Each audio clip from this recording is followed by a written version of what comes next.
ask Tegan and maybe he can get you a line? Tie it. Okay? So, tell me what you did here. See what we did here? We just poured some hot water, very hot water on this piece of wood here. It's a stick about so long. And we got it heated up where it was bendable like this. Now we bend it and we're going to keep it in an oval shape here, just like so. And once it dry out, keep its form, we're going to put it around my mask. It's going to go all around my mask, just like so. Once we get done with that, be ready to decorate and everything like that. I see you're kind of squishing it together. Like, Yeah. describe how hard it is to. I mean, does it bend around really easily, or does it take a little strength? When it heats up, it bends around very easily, but you do have to keep your strength a little. It is kind of tough to bend, actually. You got to be very careful or not to snap your wood here. And what I'm trying to do here, I'm putting pressures to keep its oval shape form so it will go around my mask evenly. Go over to the shop there. Tell me what we're doing as you go along here. Keith. Oh.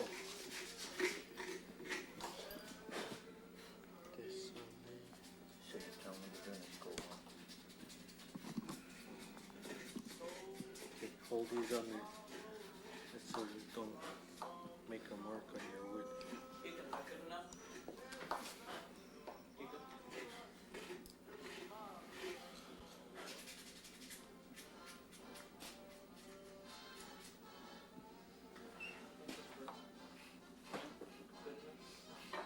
So describe what you're doing here. Yeah. Okay, gonna tie it. Use these sticks so this string doesn't make a mark on his hoop.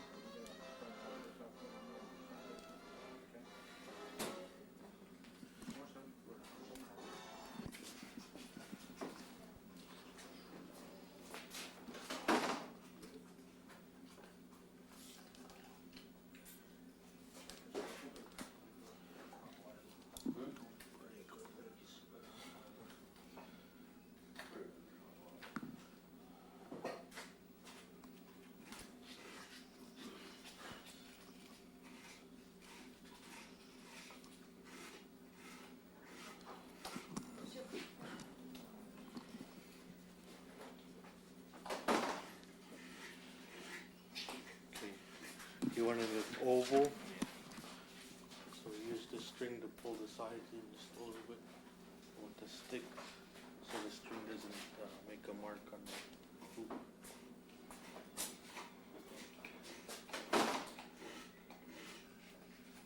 He had his form that he wanted, and I tightened it up just a little bit more, so when after it dries and lets go, it'll come up to a little bit where he wanted.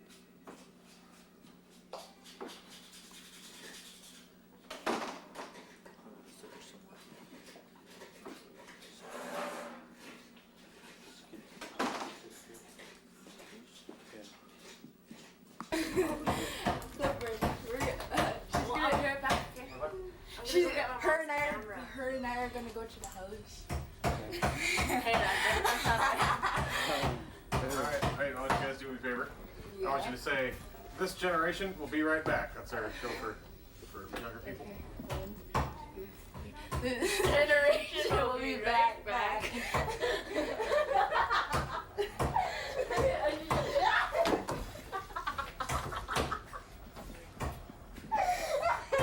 didn't actually wait for that down. You got that off, y'all. Do you think this hat eventually gonna be used when you're dancing? Yeah. I'm gonna be using it for a while until I leave for my schooling, and then I'm gonna let my secondhand man take over with it, which right now I don't know who.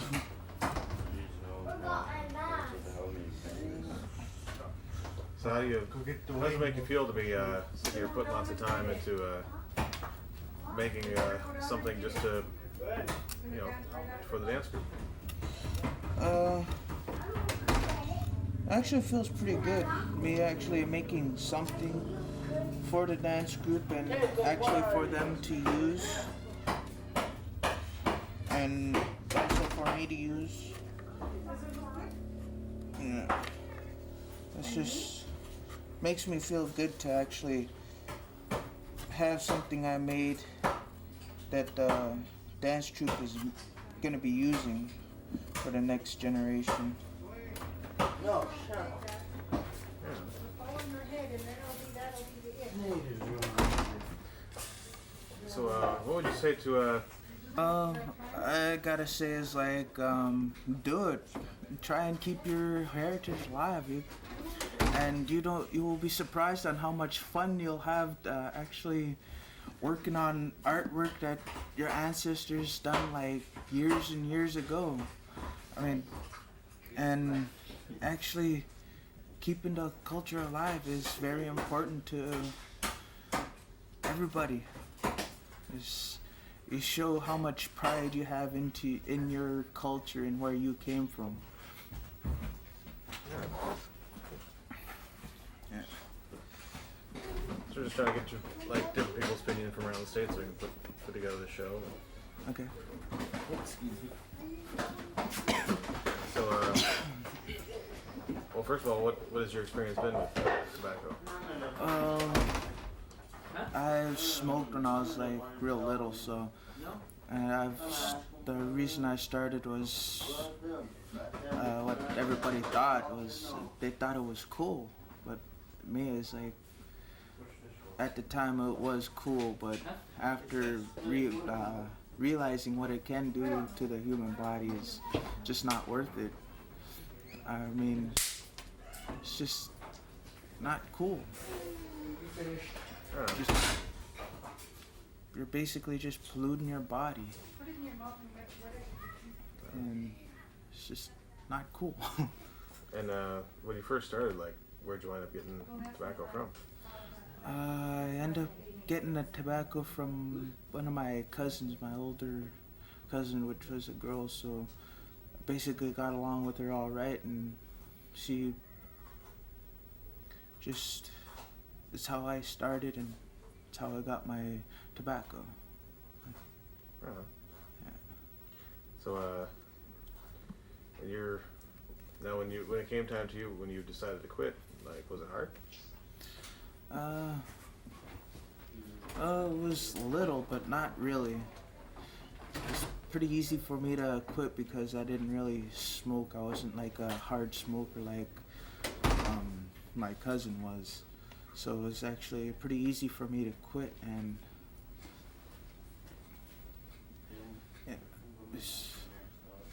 but I understand for those people who smoke a lot that it's very hard for them to quit. And I see how it is. My mom tried to quit and she couldn't handle it, so it's just how it is. Yeah. Now, is it pretty easy? Like, if you wanted to get tobacco, even though you're underage, like in a village like this, is it hard to do? No, it's pretty easy. You just have to just like ask somebody. Just ask them and then they'll just give it to you sometimes. But me, I haven't seen that around a lot, so I don't know. Very cool. Cool, man. Well, first of all, tell me what you do in the dance group. Well, in the dance group, I am a drummer. I beat the drum for the beat to the songs. And but you still learn all the words and everything. Yeah, I learned the words and everything. Before I became a drummer, I was a dancer. I moved up to a drummer. Yeah, I know all the songs and all the moves and stuff. And what sort of things go through your head when you're up there actually performing? Oh, it's great. I mean, the meaning of the words, you just picture in your mind just the meaning of the words and doing it, like what it means and everything. And you're sitting there doing it, it comes from your heart. Sit there and imagine it. It just like comes out to you. Everything just spills out when you dance. Like, it means a whole lot. The words means a lot. how do you feel now that, like, this week we've got some elders in town that haven't been in town for a while, and how do you feel performing for them? Oh, it feels great. I mean, they used to do it back in their day and stuff, and now showing them what we learned from our other elders and stuff, we're doing their same tradition that they did, and we're carrying it on. So it makes me feel good to perform in front of them, showing that we are learning the tradition and the past history and still keeping it alive. Yeah. Cool. Well, first of all, what's your experience with tobacco been? My experience, I tried out. Right now, I am a smoker right now. I have chewed tobacco, and I do smoke cigarettes. I don't know why I do it. It's just an addiction. So, but I'm on the verge of quitting right now. And so when you say you're on the verge, tell me what that means. Oh, right now I'm trying to slow it down. As I slow down, little by little, just cut off right there when I'm good and ready. And what are some of the reasons that you made that decision to put the effort in to quit? I mean, there ain't no point in doing it. I want to live a longer life. And, I mean, just paying for the cigarettes and stuff ain't worth it. I mean, you could buy a lot more valuable stuff besides cigarettes. Yeah, so I don't see the point of doing it anymore. It does me no good. Yeah. And how's it been so far? Is it something? Can you feel your body kind of wanting to have more tobacco? It wants me to have more, but I control myself not to have more. I tell them, no, I can't have any more. Yeah, describe what that feels like. Somebody that's never like smoked, say. Describe what it feels like, to have that craving. Well, when you're trying to quit, and the more you try to quit, the more you crave. Okay, but you just got to be strong till your body knows. I mean, it feels like you're missing something. Like you're sitting there and you're missing something that you forgot something to do. And all that comes to mind is a cigarette or something that you have to do it. It's just like an addiction, like you're forgetting something about the day. So it's kind of hard. That's cool. And when you did get started, tell me about when you first got started, how'd that happen? Well, when I first got started, when you first try to you get that little dizziness. Well, that's all I used to smoke was for that little dizziness there. And after a while, I just got addicted, didn't get no more dizziness, and I feel like I needed that cigarette for some reason. And now is it easy in Akhiok to get tobacco, even if you're underage? Oh, no. Underage, well, yeah, with my mom, she supports my habit, but that's pretty bad there. So it's not very easy. We rarely get planes around here. It costs a lot to get down here. It's very hard to get tobacco around here. If my mom wasn't supportive for my smoking and stuff, I mean, if she didn't support me, I wouldn't have ever started. I don't know. She felt that she let me make my own decisions, and that's the decision I made.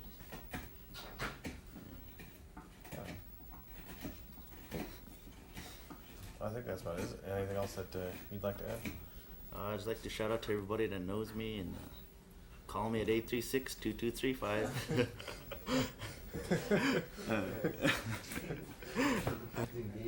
Okay, how does it go again? Yeah. Okay, go ahead. Okay, my name is Duane Eluksa, and I'm from Akhiok Village. I'd like to say hello to all the ladies out there, and we'll be right back.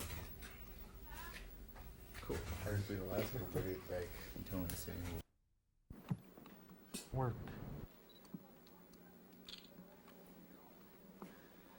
So, tell me a little bit about what we're looking at now. I saw it earlier. Looking at my mask that I made and painted it. You can see some of the wood behind the paint. About how many hours would you guess you put into the mask so far? About 2. About how many? 2. No, more than that. You work on all week? Well, probably say about 5-6 hours. Be modest. And how do you get the grain to show through the paint? We used, what's this stuff called, Sven? It's oil-based paints here. Oil-based paint, and this is the paint oil colors.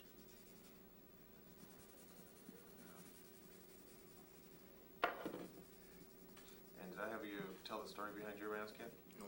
Oh, right. Here we go. The story behind my mask is about when me and my brother flipped in the skiff. And so when I started making my mask, I just thought about what happened to me and my brother in the skiff. So Sven gave me an idea of how to carve out the mask.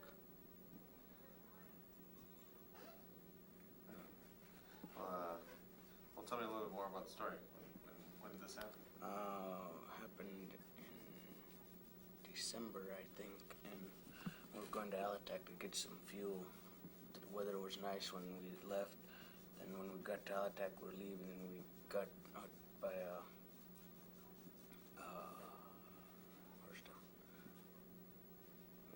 we were just coming back from Alutiiq, and weather changed, so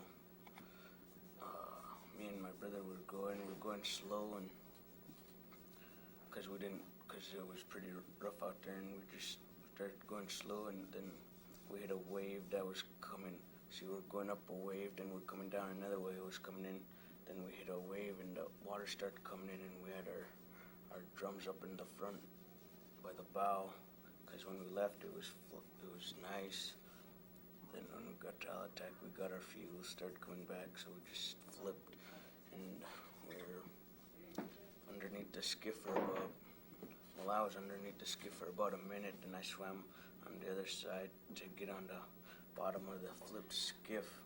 Then we were drifting to the beach. We were on the bottom of the flipped skiff for about half hour, 45 minutes, trying to get to land.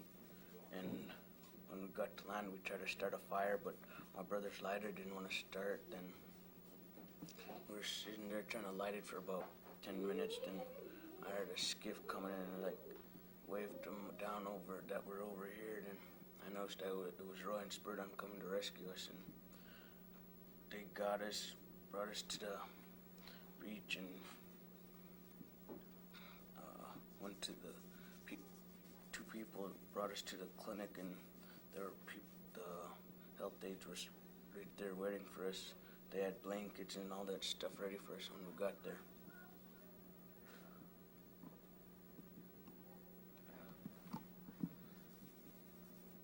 That's very cool. So, I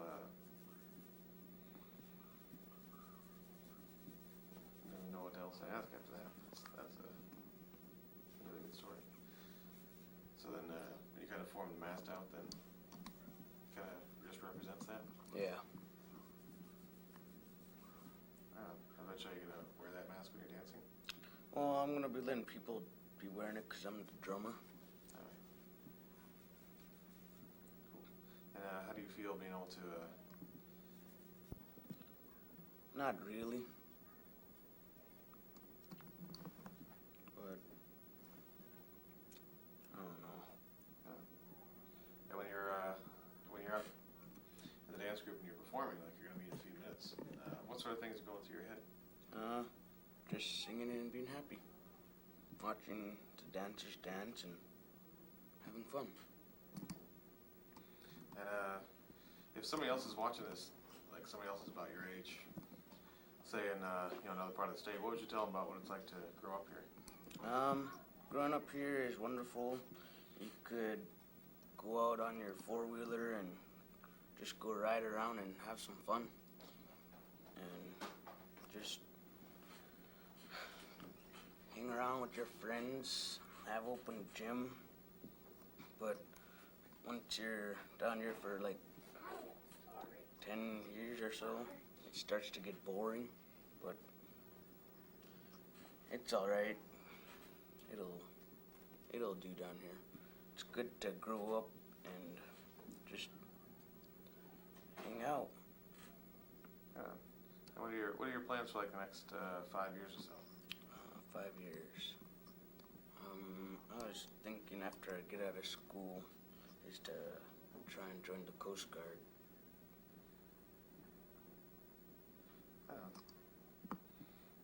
Well, first of all, what's your experience been with tobacco? Started when I was like 6. I started smoking when I was like 6, and every off and on I chew. And smoking doesn't really do anything for you. You can't run, can't like play sports and stuff like basketball. And how did you wind up getting started? Because we've just been real small then. Yeah, we just start when we were small. We just I don't know. We saw our parents doing it, so I thought we'd do it. So I don't know.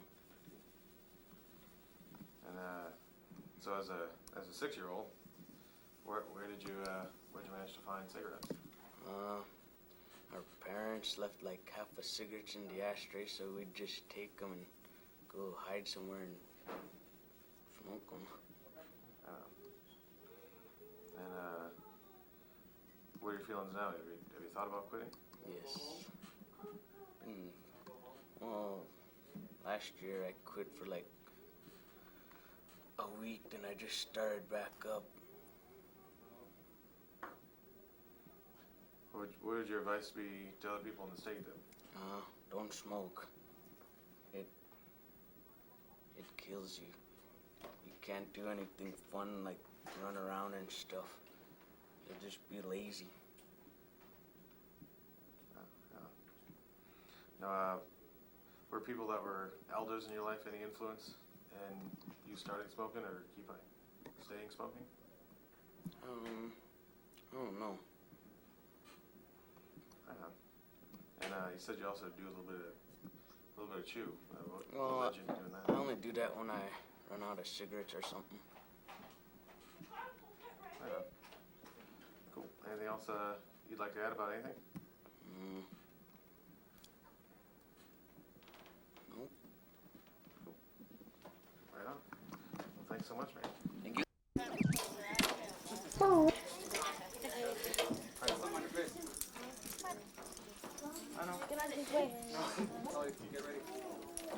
Is there any more? Boy,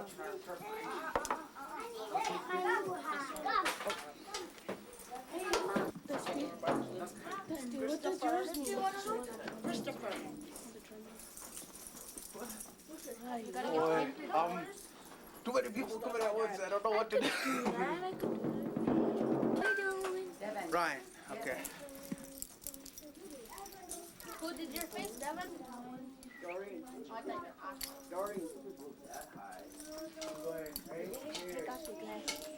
I don't want to. Look up. Isaiah. Okay, the one's on this side or the two's on this side? Just one line on my face. One sign's on this side, right? The two is on this side, right? Okay.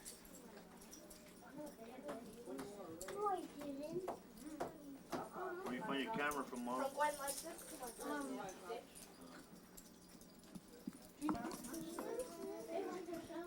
Got it scratching you? Huh? It's scratching you?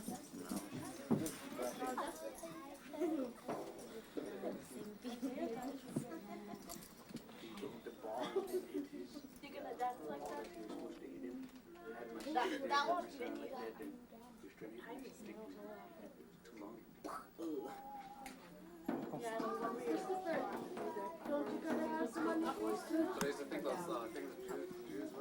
Describe to me what you're doing there, Dusty.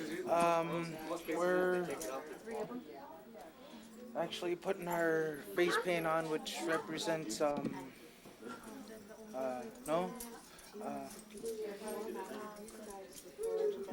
I'm not quite too sure, to represent what we are and who we are.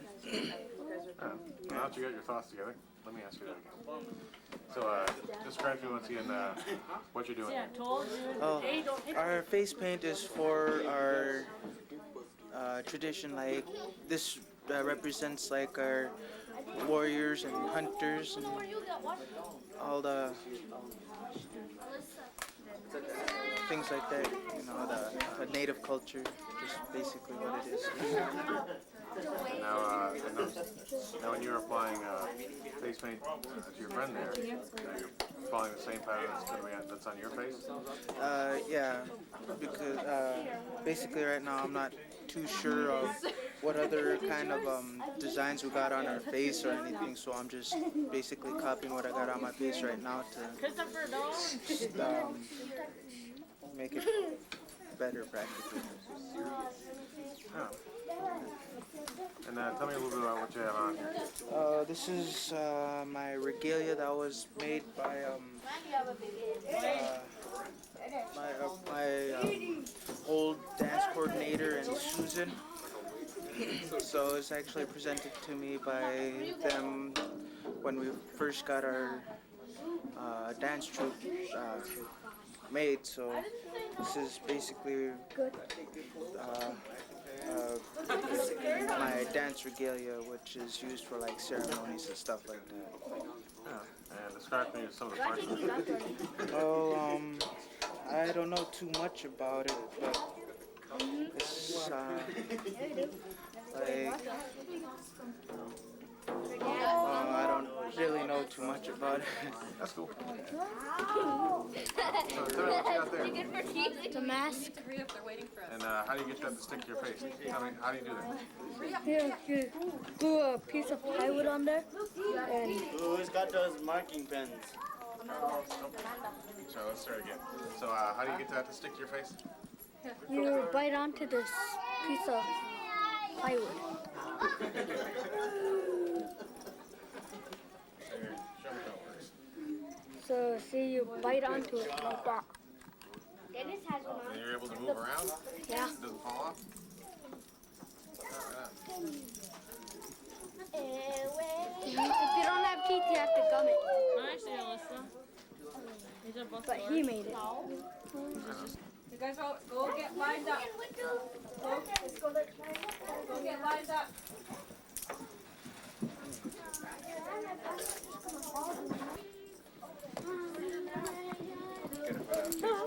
Isaiah, go get your face painted. Huh?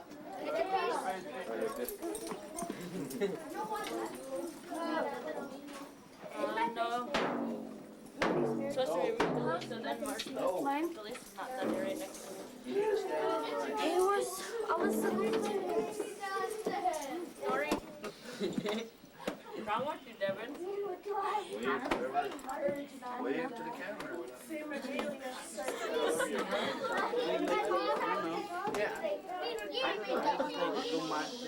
Devin, knock it off. No, Devin.